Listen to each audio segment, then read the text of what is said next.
4 এই যে এত প্লাস 1 মাইনাস 2 সাইন স্কয়ার এত বাই 4।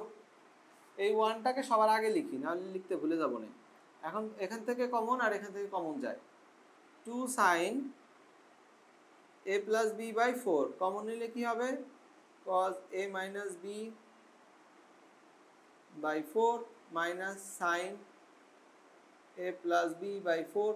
ওকে, আচ্ছা, তো এখন ওই একই কথা, এই জিনিসটা তো প্রমাণে একবারই আছে, তাহলে এটা রাখা যাবে না, এটা রাখা যাবে না।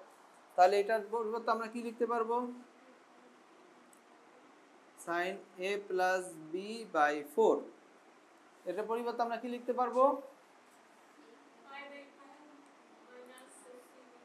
a মাইনাস b বাই 4, আর এখানে a প্লাস b এর জায়গায় পাই মাইনাস c, তাই না, sin pi minus c by 4। তাতে তেমন বিশেষ কোনো লাভ হইল না, হবে না। এখন এই দুটা তো যোগ করতে পারতেছি না বা বিয়োগ করতে পারতেছি না, একই রকম অনুপাত নাই, তাহলে হয় দুইটাই সাইন বানাবো না দুইটাই কস বানাবো। প্রমাণের দিকে লক্ষ্য করি, প্রমাণে কি আসে, সব সাইন, তার মানে এখানে দুটা কস বানালে লাভ হবে, দুটা কসের মাইনাস থেকে সাইন আসবে, তাই না। তাহলে এই যে এটাকে কস বানাই ফেলি। তো কস বানানোর সিস্টেম খুবই সহজ, a প্লাস b বাই 4 90 ডিগ্রিকে ঘুরাই দিতে হবে, এই যে কস, এই যে 90 degree minus pi minus c by 4। দেখো তো এবার ঠিক আছে।